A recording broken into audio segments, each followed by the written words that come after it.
Majlis merakamkan ucapan ribuan terima kasih kepada penceramah kedua kita untuk pagi ini, iaitu Encik Syahrir bin Abdul Samad dari CIDB. Baiklah, kita teruskan dengan taklimat seterusnya dengan penceramah yang ketiga. Beliau merupakan seorang jurutera berkelulusan daripada Universiti Teknologi Mara pada tahun 2007 dalam bidang kejuruteraan awam. Sebelum ini beliau terlibat secara langsung dalam penggubalan dasar bagi inisiatif Sistem Binaan Berindustri IBS melalui program Transformasi Industri Pembinaan CITP 2016 hingga 2020. Beliau yang dimaksudkan adalah Encik TS Muhammad Rizal bin Norman dari CIDB yang akan membentangkan taklimat berkenaan kompetensi personal binaan CIDB. Dipersilakan. Testing 1, 2, 3. Okay, terima kasih kepada saudari pengurusi majlis. Okay, Bismillahirrahmanirrahim. Assalamualaikum warahmatullahi wabarakatuh. Boleh dengar suara? Okay, terima kasih. Okey, sebelum saya bentangkan presentation saya pada pagi ini, saya nak maklumkan jugalah kepada para hadirin sekalian yang hadir kat sini. CIDB di luar sana tu ada mini booth yang boleh tuan-tuan merujuk berkaitan pendaftaran, berkaitan dengan latihan dan sebagainya. Dan juga kita telah jemput anak syarikat kita iaitu Akademi Binaan Malaysia, yang mungkin mana-mana tuan-tuan yang nak bertanya tentang bagaimana nak tambah kod bidang, tambah trade dan sebagainya, apa latihan-latihan yang perlu dan sebagainya, boleh rujuk ke mini pameran kami di luar. So saya rasa mungkin selepas presentation ni, bila waktu rehat dan sebagainya, mungkin tuan-tuan ada masa untuk bertanyakan tentang persoalan-persoalan tersebutlah kepada staf-staf CIDB yang ada di luar sana. Okey, saya akan berceritakan sedikit tentang program pentauliahan penyelidik tapak binaan. Seperti tuan-tuan dan puan sedia maklum tadi, rakan saya Encik Syahrir telah bentangkan tentang pematuhan Akta 520. Jadi ini pun sedikit sebanyak adalah penting dalam sesuatu projek pembinaan yang pihak para kontraktor jalankan. Okey, next. Okey, taklimat saya ada merangkumi 5 perkara lah, iaitu berkaitan Akta, objektif program pentauliahan, ciri-ciri penyelia tapak binaan bertauliah.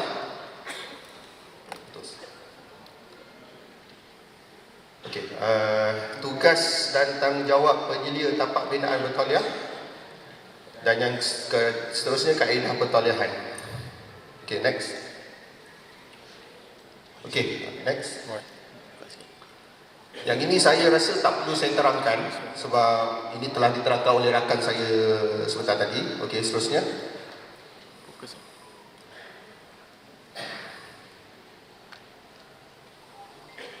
Okey, next.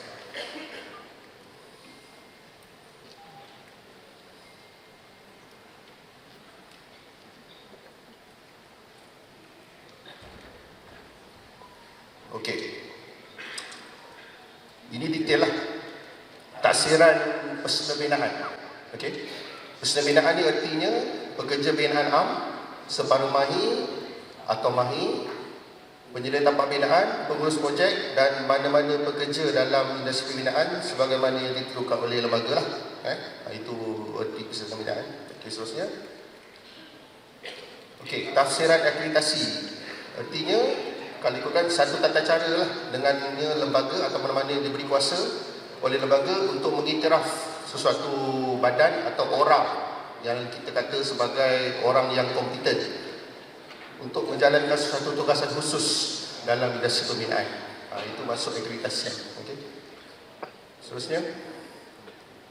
Okey, penyelia tapak bahagian 1 section 2/1 ada menyatakan bahawa mana-mana pekerja yang memiliki tahap kemahiran pengetahuan dan pengalaman yang diterima yang ditugaskan kepada suatu tapak tersebut atau mana-mana tempat lain yang sedemikian untuk menyelia kerja tapak pembinaan. Ini adalah tema penyelia tapak binaan, atau dalam English ni kita panggil site supervisor lah.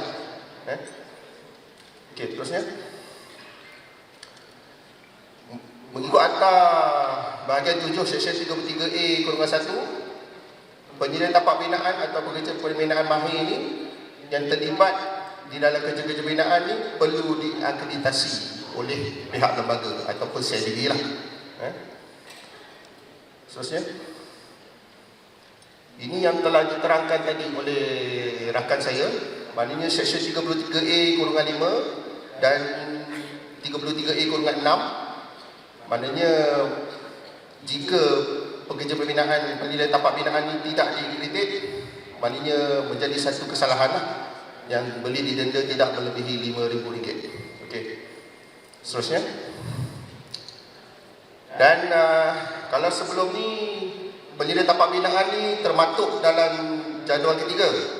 Tapi kalau kita lihat jadual ketiga pada 2017 yang terkini, tidak ada lagi klausa tentang penilaian tapak binaan lah. Maknanya dia terus merujuk kepada Seksyen 33A-1 tadi tu. Okey, seterusnya. Okey, objektif program penilaian tapak binaan. Okey, next.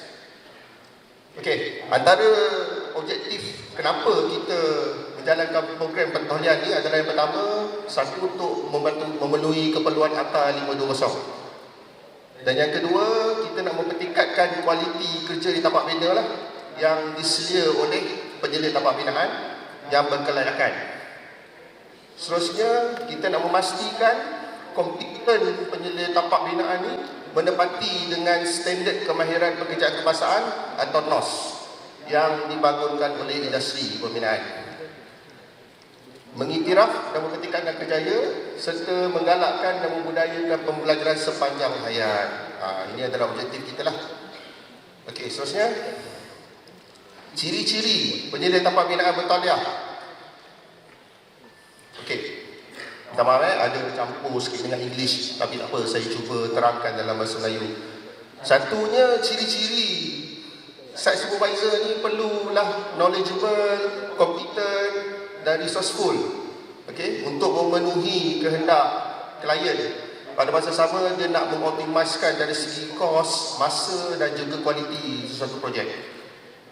Lepas tu, dia membentuk kepentingan, orang kata, keselamatan, safety culture tu, untuk pastikan dia boleh deliver pembinaan yang berkualiti. Pada masa sama, boleh work independently dan effectively lah dalam construction industry, mempunyai responsibility atau tanggungjawab yang kuat terhadap society dan juga environment of sustainable construction, dan juga reliable, helpful dan boleh berkomunikasi secara efektif terhadap projek-projek pembinaan yang dijalankan. Okey, next.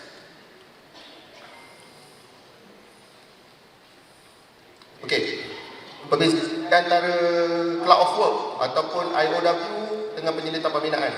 Okey, terus next. Okey, kalau ikutkan penyelia tapak binaan site supervisor. Okey, next. Lagi. Klik lagi. Bagi habis.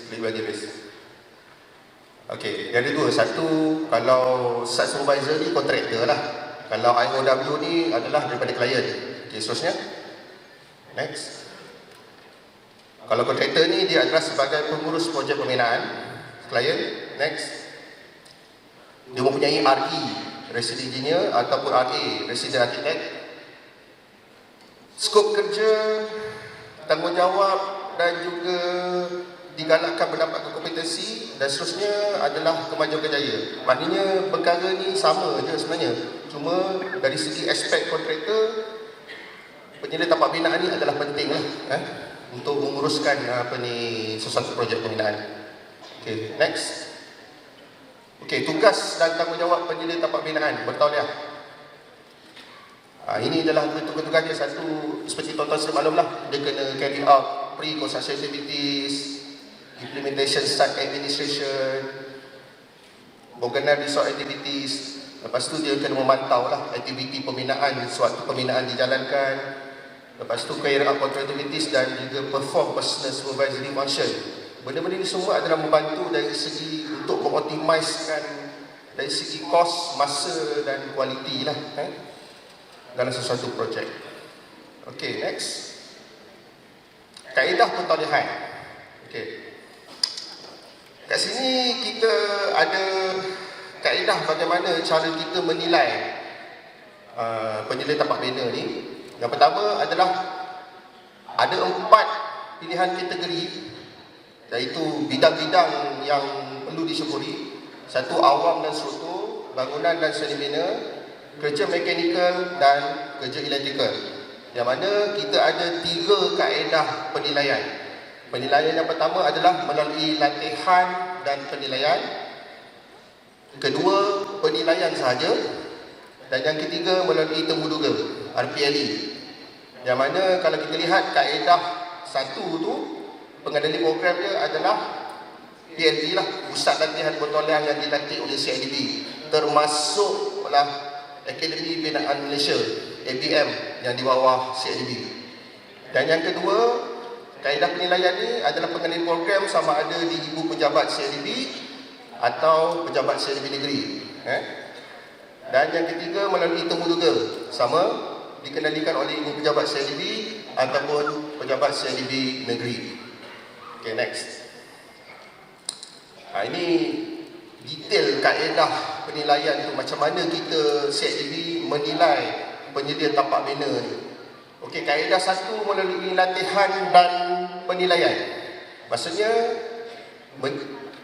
penyedia tapak bina perlu menjalani kursus dan menduduki penilaian bertulis bagi setiap pakej pembelajaran tu. Pada yang 4 bidang tadi tu. Kalau dia kompeten, dan kita akan anugerah sijil kecekapan penyeliaan pembinaan atau PKP, dia punya short form. Kalau gagal, perlu ulang balik modul latihan yang gagal untuk dinilai semula. Itu adalah kaedah 1. Kaedah yang kedua, kalau penilaian saja, maknanya menduduki penilaian secara bertulis. Kalau dia lulus, so kita akan anugerahkan sijil.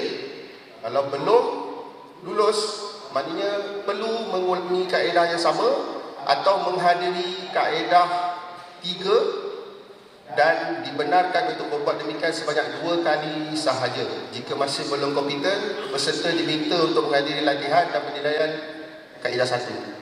Ini tak, kita bagi option lah kepada yang tidak dapat memenuhi atau tidak ataupun gagal kaedah 2 ni. So kita ada bagi option-option yang perlu dijalankan oleh penyedia tapak bina. Dan yang ketiga, melalui pengiktirafan tahap pendidikan dan pengalaman. Ini adalah temuduga. Maksudnya perlu mengemukakan dokumen pengalaman kerja dan menduduki temuduga yang dijalankan oleh CIDB. Kalau lulus, sijil dikeluarkan.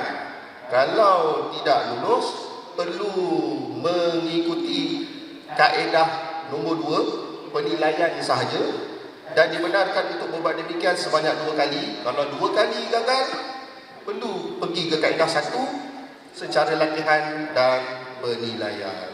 Itu kaedah-kaedah itu. Okey, next. Ini kepada tahap kelayakan akademik, kaedah mana yang dia boleh pergi.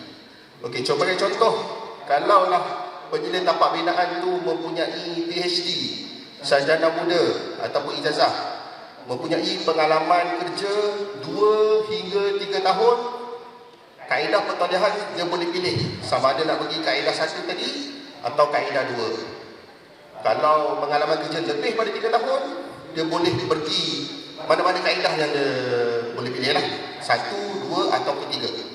Sama juga kalau dia ada kelayakan diploma.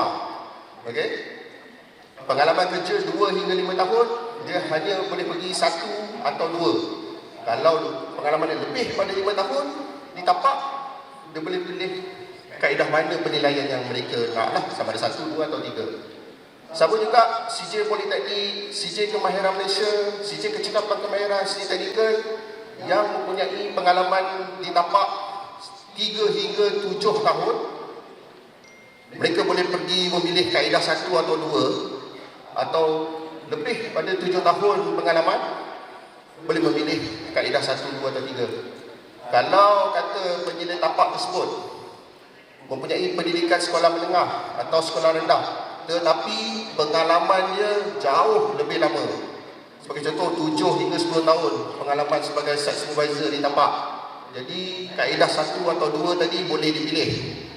Tetapi kalau kurang daripada 7 tahun, 5 hingga 7 tahun, only 1 saja kaedah, iaitu kaedah penilaian latihan tadi, itu wajiblah. Dan kalau lebih pada 10 tahun pengalaman dalam bidang supervisor, ketiga-tiga kaedah boleh dipilih.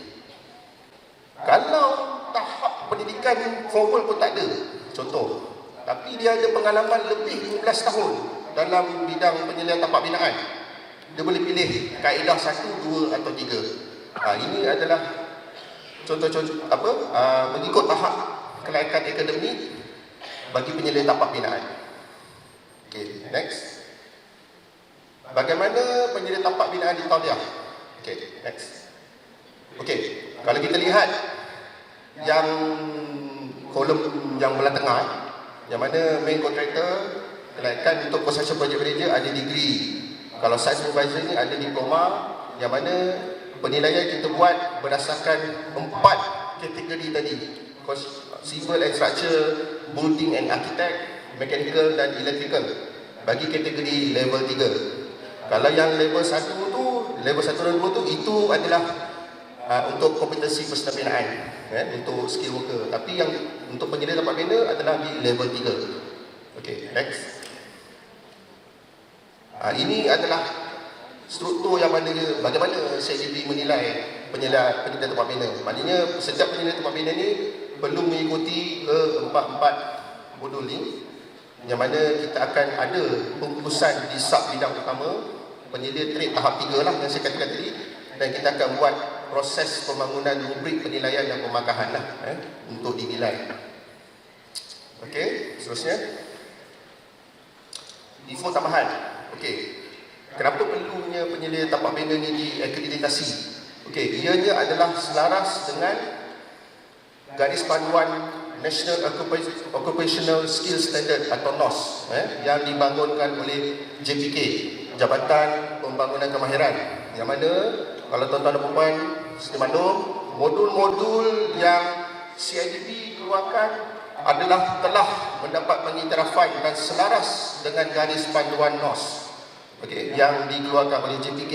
Maknanya ada 4 job dan task profile. Awal struktur tahap 3, bangunan dan seni bina tahap 3, kerja mekanikal tahap 3, dan kerja elektrik tahap 3. Ada 4 inilah yang perlu diikuti oleh penyelidik tapak bina untuk pastikan penilaian tersebut mencapai standard yang dikeluarkan oleh JPK. Maknanya CIDP dengan JPK ni secara tak langsung telah bekerjasama. Maknanya kita bangunkan modul-modul untuk penyelidik tapak bina ni adalah berdasarkan komiti daripada industri pembinaan. Itu yang kita dah mencapai standard yang diperlukan lah. Jadi regresi bagi penyelidik tapak bina ni penting untuk memastikan yang saya katakan tadi lah, kualiti ataupun bagaimana pengurusan projek dapat dijalankan dengan lebih efisien. Okey, seterusnya.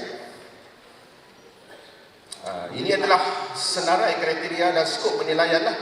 Bagaimana kita buat, sama ada yang pertama familiar dengan work standard ataupun specification yang telah ditetapkan bagi sama ada construction methodology, sequence, work execution bagi satu projek. Lepas tu pada masa sama, penyelidik tapak bina ni perlu memahami apa job responsibility yang perlu dia pasaki dan perlu dilaksanakan. Pada masa sama, penyelidik tapak bina perlu ada interaksi ataupun koordinate cara kerja mereka dengan lebih efisien antara kontraktor, group person, klien dan subordinate. Ketiga, kita juga menilai dari segi bagaimana penyelidik tempat bina ini boleh berkomunikasi dengan lebih efisien, interact dengan keadaan semasa di tempat dengan immediate superior, bagaimana dia melakukan sesuatu perkara jika berlaku sesuatu perkara kebarangan dan sebagainya. Jadi bagaimana cara-cara site supervisor ni boleh berkomunikasi dengan berkesan. Pada masa sama kita juga melihat bagaimana ability ataupun kebolehan dan juga keyakinan kepada site supervisor ni untuk menyelesaikan sesuatu masalah yang berlaku di tempat bina. Dia juga perlu ability to plan lah, organize, monitor dan memantau track ataupun perjalanan progres pembinaan. Pada masa sama juga kita melihat dari segi bagaimana penyelidik tempat bina ni boleh sensitif terhadap efficiency of cost bagi construction. Sebab yang saya mention tadi lah, dia perlu optimiskan dari segi cost, masa dan kualiti pembinaan. Jadi penting kena ada planning, organisation dan monitoring dan juga kontrol. Jadi perkara planning, organisasi, monitoring dan kontrol ni adalah penting dalam projek pembinaan. Pertama, perlu aware tentang contract obligation, okay? Critical success factor, time, cost, quality dalam pelaksanaan kerja-kerja di tapak. Boleh men-track atau report work progress, okay? Dengan menyimpan segala dokumen tambahan dan sokongan, okay? Untuk management.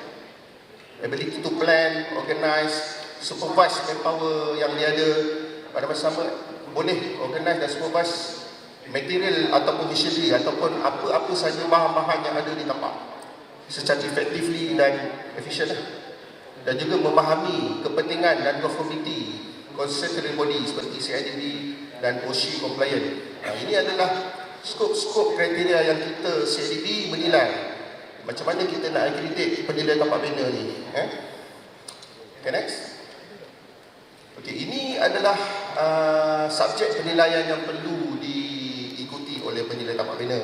Maknanya kita dalam modul kita tu kita ada introduce dari segi preliminary logistic planning, bagaimana communication dengan liaison, tanggungjawab dan peranan project team, site mobilization dan preparation, site administration, HSE dan quality management system, QMS, site supervision, project monitoring control dan claim dan post construction. Jadi modul-modul ni kita akan ajar dan kita akan bagi penilaian kepada penilai tempat bina.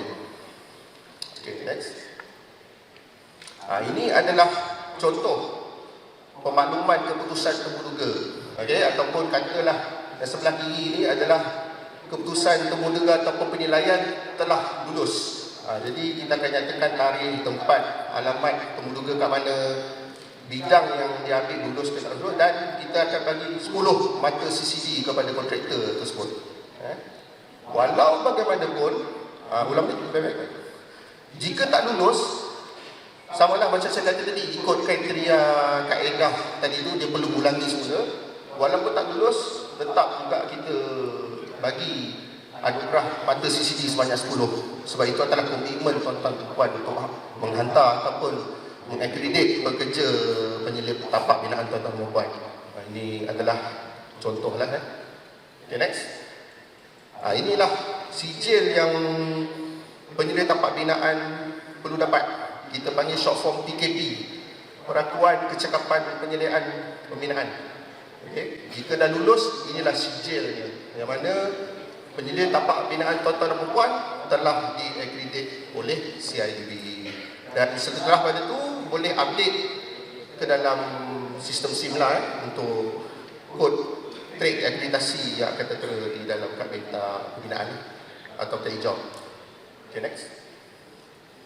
Okay, itu habis berkaitan dengan program pentauliahan untuk penyelidik tapak bina. Tapi yang ini saya just nak share sikit lah tentang program pentauliahan pengurusan. Ini penting juga kepada untuk kontraktor. Okay, next. Okay, program pentauliahan pengurusan ni kita ada 5 program. Satu adalah program pentolehan pengurusan projek pembinaan CCPM. Ini untuk construction management. Program pentolehan pengurus eksekutif pengurusan fasiliti. Ini FM, benda baru sebenarnya, untuk kontraktor facility management. Kita ada khusus program pentolehan ni. Seterusnya adalah program pentolehan pengurus pembinaan pembentungan, program pentolehan pegawai pengurusan trafik pembinaan, dan program pentolehan pengurus quality project.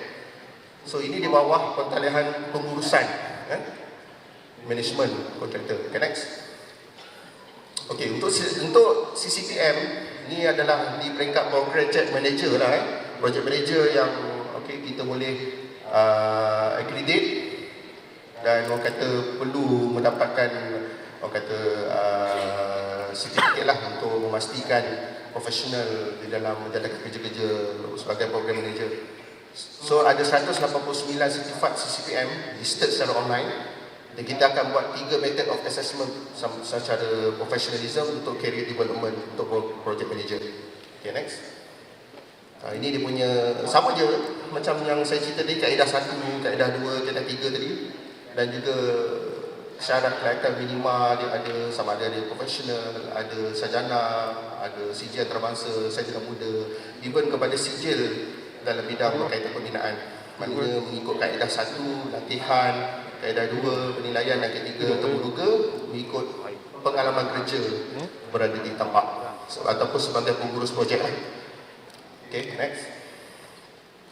Dan yang kedua adalah Certified Facility Management Manager or Executive level 4 dan level 5, Contractor Registration or Renewable Regulation 3 Method of Assessment. Yang ini guideline book ni kita boleh download dekat CLB website lah. Okay, next. Sama juga kaedah penilaian yang kita buat untuk pengurus projek bagi pengurusan fasiliti bagi kontraktor. Okay, next. Ini untuk eksekutif pengurusan fasiliti. Maknanya kaedah 1, kaedah 2 dan juga kaedah 3 lah, yang mengikut kelayakan minima akademik termasuk pengalaman kerja mereka. Okey. Seterusnya, Certified Sewerage Construction Manager. Ini adalah mengikut SPAN regulation for contractors executing large sewerage project. 3 method of assessment lah.